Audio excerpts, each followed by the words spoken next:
Silipin naman po natin ang sitwasyon at lagay ng trapiko palabas ng Metro Manila. Mula sa NLEX, saksi live si Bea Pinla. Bea?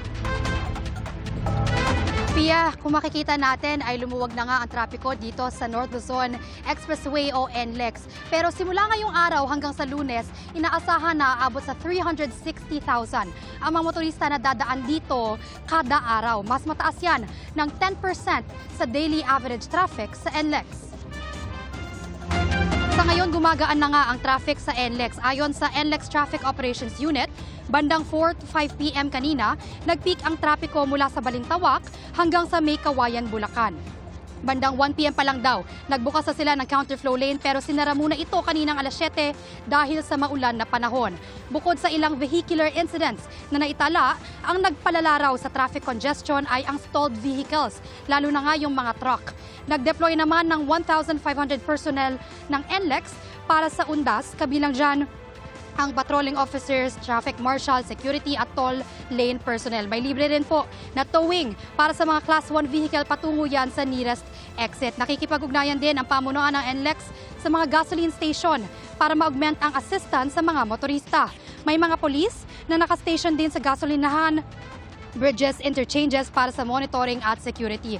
Pia, bukas bago ang 5 a.m., inaasahan ng magsimula ang pagbigat ng trapiko dahil sa mga hahabol na umuwi sa kanilang probinsya at dahil may whole day event rin ang Iglesia ni Cristo sa Ciudad de Victoria.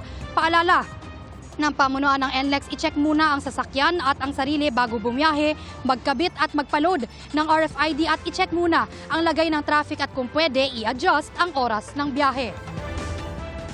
Tuloy-tuloy na po yung bababa muna and then early morning po tomorrow, i-expect pa rin po namin na merong mga hahabol na uuwi. At meron din pong event po dito sa event ng Iglesia ni Cristo dito sa Ciudad de Victoria. So makaka-add up din po yan ng traffic tomorrow. We are prepared po na maaring before 5 a.m. Tataas po ulit yung volume natin.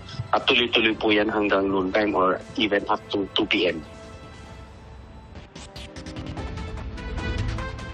Pia, samantala sa ilang bus station sa Cubao, Quezon City, nasilip din natin na medyo punuan pa rin ang mga bus, lalo na nga yung biyaheng Northern Luzon. At live mula rito sa Balintawak Toll Plaza sa NLEX, ako si Bea Pinlac, ang inyong saksi.